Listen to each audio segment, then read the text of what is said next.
The diversity of my background kind of came about as I was experimenting in different areas of fashion. And for example, the first time it was probably mostly just because I wanted a little bit of a break from fashion, and so I got into visual merchandising. And after visual merchandising, it was really none other than a friend of mine had recommended me to actually an NYU grad student who was doing his thesis film, and she had also studied fashion design and decided to get into costuming, and I thought, well, I'll give that a try. I mean, why not? And it was a free job, and it just was something kind of fun to do, and it completely sucked me into the whole costuming film arena, and that snowballed into more television and film costuming jobs while I was in New York, and kind of woke up one day and just decided that if I was really serious about costuming, I needed to go to LA. It was really great having someone from the fashion industry come in to critique our work, especially since it's really important with our senior collection.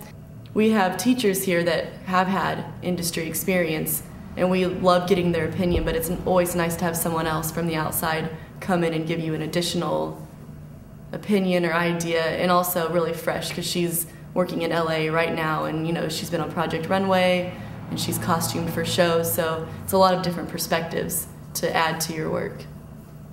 So you basically start out with 12 designs, and you explain to her your customer and your mood as far as like the direction you're going in your design concept, and then you tell her how many ultimate looks you want to make in your collection, and then she narrows it down to that amount.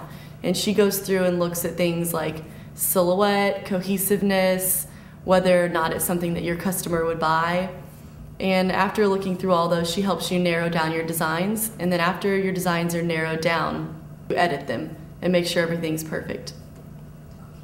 Just because you study fashion design and might want to be a fashion designer, I mean, doesn't mean that it's going to be so cut and dry. Sometimes I thought maybe I should have stuck with fashion design. I really appreciate all of the experience that I've had, and I think it sort of makes me the designer that I am today. My collection is called Train Spotter. It's a kind of 90s inspired. It's around this concept of time. My customer is like this young girl who is kind of in a transitional stage in her life. Like she just finished one, like maybe college or some sort of stage, and she's kind of just waiting around for the next big thing to happen. And so there's a lot of long layered looks, a lot of knits, accessories, jewelry too. And she said that she liked my concept. It was good for her to understand. She liked that I had styled every outfit. She basically chose which ones she thought would be more marketable, or that she thought were more interesting, and the ones that were more cohesive together. I just remember being right out of college and working at Calvin Klein and just being such a sponge for information and a sponge for experience, and also being a little bit intimidated by my first job at a big design house. Then I think of working on Austin Powers. That was definitely a highlight of my career, getting into the film industry and really feeling like I kind of arrived working on a show like that, and then later on working on subsequent projects. I guess when you don't have to go out and look for work anymore because everything is word of mouth in that industry, when the phone just starts ringing and you get these exciting projects, that was definitely one of the highlights of my career. My senior collection is called Lone Rider. It's a luxury sportswear brand for a woman that is between the ages of 25 and 35. She's an independent woman and wants an outfit that will make her body look great and high class and sophisticated. A lot of my inspiration came from my internship this summer, which I did at Ralph Lauren, so I really wanted to do something that would incorporate what I learned there, as well as something that would be good for a portfolio piece that I could show to them after graduation during my interview. So it's kind of the equestrian Ralph Lauren style, but mixed in with my style, which is more of like a fitted, flattering type of silhouette and a lot of bright colors.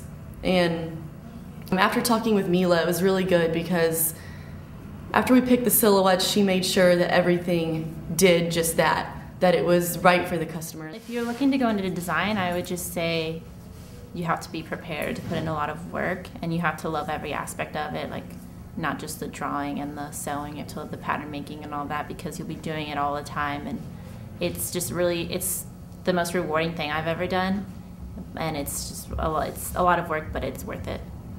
I would say that if you are interested in fashion design, it's very helpful to have at least take some classes about fashion design. It's really helpful and actually important to know how clothes are made, and in order to be a better designer. And I would also say that as creative as it is, you know, out in the real world, you do have to answer to other people, and sometimes, you know, you can't always be as creative as you would be if you had your own line. But that said, you know, if you aspire to have your own line one day, it's really important to get some professional practice and to work for others, because you get so much more out of it that you can apply when you're ready to have your own business.